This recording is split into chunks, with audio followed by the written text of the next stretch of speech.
Hello, darkness, my old friend.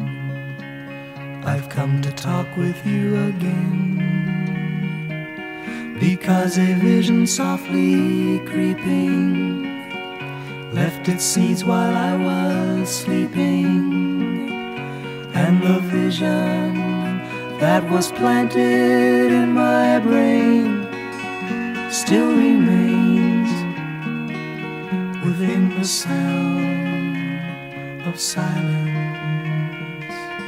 In restless dreams I walked alone,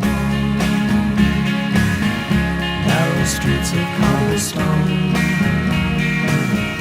neath the halo of a street lamp.